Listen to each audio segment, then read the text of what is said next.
میرا نام ماریہ نصرت ہے اور میرا تعلق جو ہے وہ فیصل آباد کے ایک چھوٹے سے گاؤں 194 ریبیل لاٹھیاں والا سے ہے، اور میری جو تعلیم ہے وہ ہے BS آنرز انفارمیشن ٹیکنالوجی۔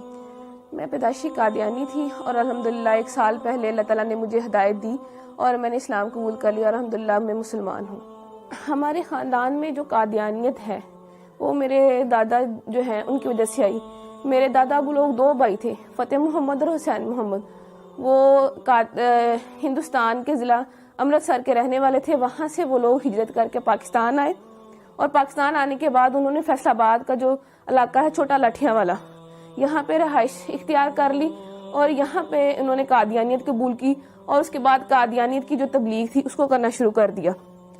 تو میرے والد کی جو شادی ہے وہ 61 چک بیدیاں والا میں ہوئی، اور جو میری والدہ تھی وہ بھی پیدائشی قادیانی تھی، اور وہ بھی اپنے اس گاؤں میں یعنی کہ 61 چک میں وہ بھی قادیانیت کی جو تبلیغ تھی وہ کیا کرتی تھی۔ شادی کے بعد بھی انہوں نے ایسا ہی کیا کہ قادیانیت کی تبلیغ کرنا شروع کر دی، اور ایسی پرورش جو ہے انہوں نے میری بہنوں کی۔ تو جیسی پرورش انہوں نے میری بہنوں کی کہ قادیانیت کی تبلیغ کو عام کرنا اور قادیانیت کے لیے مختلف علاقوں کے دورے کرنا، ویسی انہوں نے تربیت جو تھی وہ میری بھی کی۔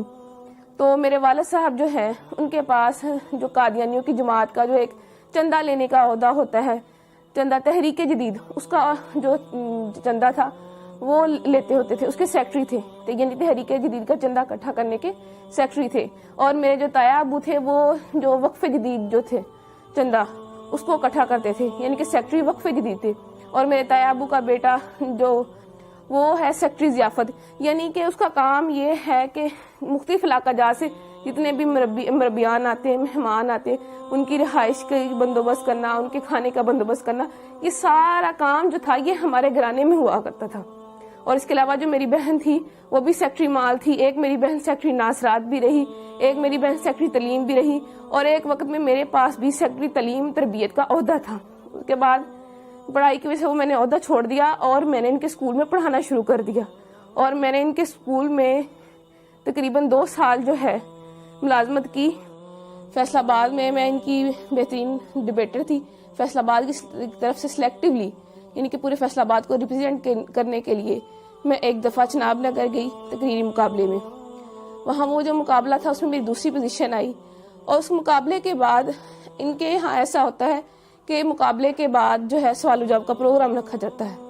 اس سوال و جواب کے پروگرام میں میں نے ان کا جو خلیفہ ہے، موجودہ خلیفہ مرزا مسرور، اس کی بہن جو تھی اس سے میں نے سوال کیا کہ مرزا قادیانی جو ہے اس نے اپنی کتاب میں لکھا ہے کہ میں نے خواب میں دیکھا کہ قرآن کریم میں قادیان کا نام استعمال ہوا ہے، یعنی قرآن کریم میں قادیان کا لفظ آیا ہے۔ تو میرا آپ سے یہ سوال ہے کہ مجھے دکھایا جائے کہ قرآن کریم میں کہاں قادیان کا لفظ استعمال ہوا ہے۔ تو یہ میرا جو سوال تھا وہ پرچی پہ لکھ کے میں نے اس کو بھیجا۔ تو جب اس سوال کی باری آئی تو اس نے جب سوال کھولا تو اس کے پاس سوال کا جواب نہ تھا، اور وہ پوچھنے لگے کہ کس نے یہ سوال جو ہے کیا ہے۔ اس کے بعد ایک اور لڑکی نے سوال کیا تو مرزا مسرور کی بہن کے پاس اس کا بھی جواب کوئی نہ تھا۔ تو ان کی ہٹ درمی دیکھ لیں کہ بجائے یہ ماننے کے کہ اس لڑکی کو یا مجھے یہ کہہ دیتی کہ میرے پاس اس سوال کا جواب نہیں ہے، میں بعد میں آپ کو کنسلٹ کر کے پڑھ کے ریڈ کر کے میں آپ کو اس کا جواب دے دوں گی، کہنے لگی، آگے سے لڑنا شروع ہو گئی۔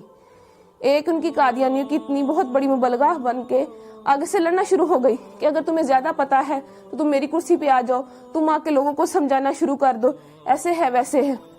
تو اس وقت ساتھ میری جو بڑی بہن، میں نے ان کو بتایا، میں نے کہا دیکھ لیں یہ جو سوال ہے کہ قادیان کا لفظ قرآن کریم میں کہاں استعمال ہوا ہے، یہ میں نے لکھ کے بھیجا ہے، ان کے پاس اس سوال کا جواب نہیں ہے۔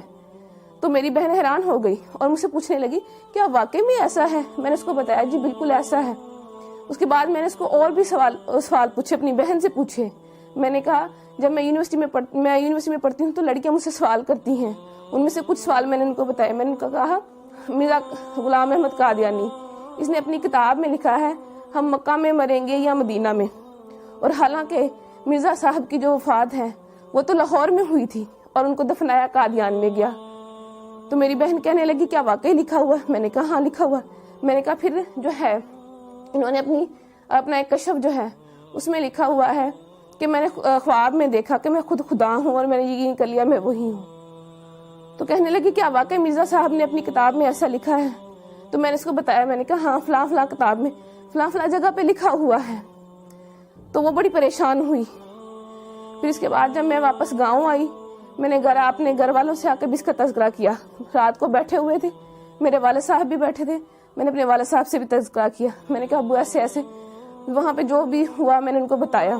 تو میرے ابو پوچھنے لگے کیا واقعی لکھا ہوا ہے؟ اس کے علاوہ پھر میں نے ان کو اور بھی حوالہ جات دیے، جیسے کہ مرزا صاحب نے مسلمانوں کو گالیاں دی ہیں، یا مرزا صاحب نے یہ کہا ہے کہ اللہ تعالیٰ نے میرے گھر پیدا ہونا ہے. تو یہ باتیں ساری سن کے میرے ابو بہت پریشان ہو گئے. تو اس کے بعد جو تھا میری امی نے وہ ہمیں اس ٹاپک پہ بات کرنے سے منع کر دیا.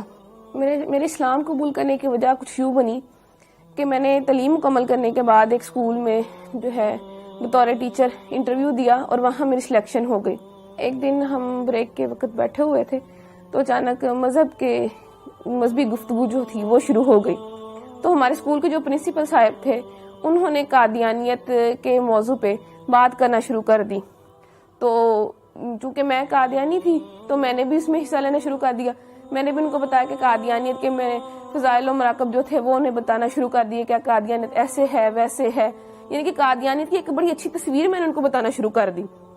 لیکن وہ جو تھے پرنسپل صاحب ان کو پتا تھا کہ قادیانیت کیسا کفر ہے، کیسی غلاظت ہے، کیسی گندگی ہے. تو انہوں نے قادیانیت کی جو عقائد تھے وہ بتانے شروع کر دیے کہ قادیانی جو ہے تو نعوذ باللہ مرزا قادیانی خود کو خدا کہتا ہے، خود کو محمد رسول اللہ صلی اللہ علیہ وسلم کہتا ہے، توبہ نعوذ باللہ کلمہ کی توہین کرتا ہے اور مسلمانوں کو گالیاں دیتا ہے، اہل بیت اطہار کی شان میں گستاخی کرتا ہے، صحابہ کی شان میں گستاخی کرتا ہے. جب یہ تمام باتیں میں نے سنی تو میں اتنا ڈر گئی کہ میں بہت زیادہ خوفزدہ ہو گئی اور مجھے بالکل جو تھا وہ چین نہیں مل رہا تھا کہ کیسے ایک شخص جس کو ہم نبی مانتے ہیں وہ کیسے اتنی گستاخیاں کر سکتا ہے، کیسے اللہ پاک کی شان میں گستاخی کر سکتا ہے یا آپ صلی اللہ علیہ وسلم کی شان میں گستاخی کر سکتا ہے. تو میں گھر آتی ہوں تو میں سو جاتی ہوں اور میں نے جب خواب دیکھا تو میں وہ خواب دیکھ کے بہت ڈر جاتی ہوں. خواب کچھ اس طرح ہے کہ میں اپنے گھر کے باہر موجود ہوں، گرمیوں کے دن ہے، سخت گرمی ہے اور میں گلی میں اکیلی موجود ہوں، میرا سر بھی ننگا ہے اور میرے پاؤں بھی ننگے ہیں. تو میں ڈر کے مارے دوڑنا شروع کر دیتی ہوں کہ مجھے کوئی مار نہ دے. بہت دوڑتی ہوں اور پھر جب دیکھتی ہوں اپنے آپ کو ایک قدم بھی میرا آگے نہیں بڑھتا. اس بات سے میں بہت پریشان ہو جاتی ہوں کہ میں نے اتنی محنت کی، اتنی دوڑی، اتنی جو ہے ہمت کی میں نے، لیکن اللہ تعالیٰ نے میرا ایک بھی قدم آگے نہیں بڑھایا. اسی وقت میری آنکھ کھل جاتی ہے اور میں دیکھتی ہوں کہ میرا پورا جسم جو ہے وہ پسینے سے شرابور ہے اور مجھے اپنے آپ سے بہت گندی بدبو آتی ہے. پھر اس کے بعد یہ خواب جو ہے مجھے متواتر آیا اور جب بھی آتا مجھے ایسے ہی ڈرا جاتا. اس کے بعد چند دن بعد میں اسکول گئی تو وہ جو اسکول کے پرنسپل صاحب تھے وہ مرزا قادیانی کی کتابیں لے کے، روحانی خزائن کی مختلف جلدیں لے کے بیٹھے ہوئے تھے. انہوں نے مجھے بلایا اور مجھے کہنے لگے کہ جو جتنی باتیں میں نے تمہیں، یعنی کہ جتنے قادیانیوں کے عقائد میں نے تمہیں بتائے ہیں، اگر میں تمہیں ان کتابوں سے دکھا دوں تو کیا تم یقین کر لو گی؟ میں نے انہیں کہا جی میں ضرور یقین کروں گی. تو انہوں نے جو ہے کتابیں کھولی اور جتنی باتیں جو میں نے آپ سے پہلے بیان کی انہوں نے مجھے مرزا قادیانی کی کتابوں میں سے دکھائیں اور وہ کتابیں مرزا قادیانی کی لکھی ہوئی تھی. روا کی جو ہے ضیاء الاسلام پریس وہاں سے شائع ہوئی تھی. اس کے بعد جو ہے میری ملاقات، جو میرے دماغ میں شکوک و شبہات تھے یا سوالات تھے تو ان کو دور کرنے کے لیے میری جو ملاقات تھی وہ ایک سابق قادیانی جو کہ اب مسلمان ہو چکے ہیں اور ختم نبوت کے بہت بڑے مبلغ ہیں، عرفان محمود برق صاحب، ان سے میری ملاقات ہوئی. تو انہوں نے جتنے بھی میرے شکوک و شبہات تھے وہ سارے دور کیے اور قادیانیت کی جو غلاظتیں تھی جو مجھ پہ نہیں کھلی تھی وہ کھول کر مجھے بیان کی. اور ان کی جو کتاب تھی قادیانیت سائنس و اسلام کے کٹہرے میں، انہوں نے مجھے وہ پڑھنے کے لیے دی. تو اس کو پڑھ کے جتنے بھی میرے دماغ میں سوالات تھے وہ سارے کے سارے وہ ختم ہو گئے. تو اس کے بعد پھر میں نے مرزا قادیانی پہ اور قادیانیت پہ کروڑوں لعنتیں بھیجنے کے بعد آپ صلی اللہ علیہ وآلہ وسلم کی غلامی میں آ گئی اور کلمہ طیبہ پڑھ کے اسلام قبول کر لیا. اس کے بعد جب میں گھر گئی میں نے اللہ تعالیٰ سے جا کے دعا کی کہ اللہ تعالیٰ مجھے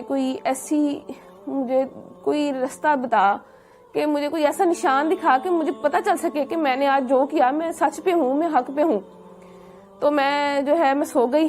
تو میں نے وہی خواب جو میں پہلے دیکھتی تھی اور میں ڈر جاتی تھی، وہی خواب مجھے دوبارہ آیا کہ میں اپنے گھر کے باہر موجود ہوں، گرمیوں کے دن ہے، سخت گرمی ہے، اور میں ڈر کے مارے بھاگنا شروع کر دیتی ہوں. لیکن اس دفعہ معاملہ جو تھا وہ الٹ ہو گیا کہ جب میں ڈر کے مارے میں بھاگنا شروع ہوئی تو بھاگتے بھاگتے کہ میں پکی سڑک پہ پہنچ گئی. تو میرا سر جو پہلے ننگا ہوتا تھا اس پہ ایک سفید چادر آ گئی خود بخود، اور میں نے دیکھا کہ میرے سامنے ایک شخص احرام باندھے کھڑا ہے. جب میں نے اپنی نظریں اوپر اٹھائیں تو میں نے سبز گنبد اور مینار کو پایا. تو اس کے بعد میری آنکھ کھل جاتی ہے اور مجھے اپنے آپ سے جو جہاں پہلے پسینے کی بدبو آتی تھی، اب مجھے اپنے آپ سے اتنی اچھی خوشبو آنے لگ گئی. تو میں نے اس بات پہ اللہ تعالیٰ کا شکر ادا کیا کہ اللہ تعالیٰ، میرا جو دل تھا وہ اتنا مطمئن نہیں تھا، لیکن تو نے مجھے اپنے نبی کا روزہ دکھا کے مجھے بتا دیا کہ میں نے آج جو کیا وہ بالکل سچ تھا اور میں بالکل حق پہ ہوں. میں اللہ تعالیٰ کا شکر ادا کرتی ہوں کہ اللہ تعالیٰ نے میری شادی ایک ایسے انسان سے کروائی کہ جس نے مجھے بہت زیادہ دلاسا دیا، بہت زیادہ ہمت دی اور میرا بہت خیال رکھا، اور جو اسلام قبول کرنے کے بعد جتنی بھی جو تعلیمات تھیں ان کو پوری کرنے میں میرا بہت ساتھ دیا، اور الحمدللہ ابھی بھی میرا بہت ساتھ دے رہے ہیں. میری زندگی